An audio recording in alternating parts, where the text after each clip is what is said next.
দীর্ঘ এক যুগ পর সেনবাগ উপজেলার যুবলীগ সম্মেলনকে কেন্দ্র করে ১ নং ইউনিয়ন থেকে ৯ নং ইউনিয়ন পর্যন্ত সকল যুবলীগ কমিটি গঠন করার লক্ষ্যে বুধবার সেনবাগ উপজেলা যুবলীগের কার্যালয়ে বিভিন্ন ইউনিয়নের যুবলীগের আহ্বায়ক ও যুগ্ম আহ্বায়ক পদে সিভি জমা দেন প্রার্থীরা।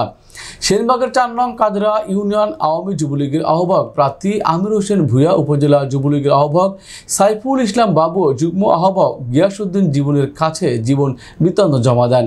তিনি আমাদের নোয়াখালী জেলা প্রতিনিধি মনির হোসেন সজীবকে বলেন, আমাকে যদি আহ্বায়ক পদ দেওয়া হয় তাহলে দীর্ঘদিনের মেয়াদোত্তীর্ণ যুবলীগকে সুসংগঠিত করব এবং নোয়াখালীর ২ আসনের এমপি আলহাজ মোর্শেদ আলমের হাতকে শক্তিশালী করার চেষ্টা করব।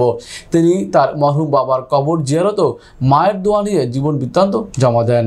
৪ নম্বর কাদরা ইউনিয়ন আওয়ামী যুবলীগের সভাপতি পদপ্রার্থী হয়ে আজকে আমি আমাদের যারা নেতাকর্মী আছে, আমাদের আওয়ামী লীগের, যুবলীগের, ছাত্রলীগের সকলকে ঐক্যবদ্ধ করে আমি আসছি সিভি জমা দেওয়ার জন্য। এবং আমাদের অনেকে আমরা আজকে আনন্দিত, কারণ দীর্ঘ অনেক দিন পর প্রত্যাশা আমাদের ছিল।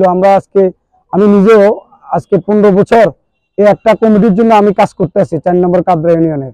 ১৫ বছর আমার এই ইউনিয়নে কোনো কমিটি হয় নাই। যারা এই কমিটিতে দায়িত্বে আছেন, সাবেক কমিটি যারা দায়িত্বে ছিলেন, কোনো ওয়ার্ডে একটা কমিটিও দেওয়া হয় নাই।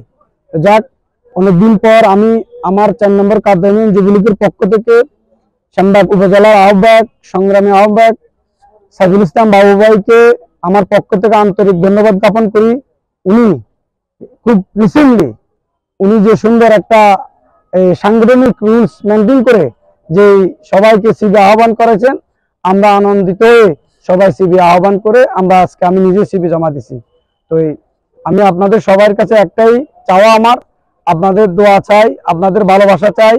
আমি আপনাদের দোয়া ভালোবাসা নিয়ে আমি আমার সামনের পথটাকে এগিয়ে চলতে চাই। কারণ নেতৃত্ব হলো আল্লাহর দান। আল্লাহ পাক যদি আমার কপালে নেতৃত্ব রাখে, ইনশাল্লাহ আমি নেতৃত্বে আসবো।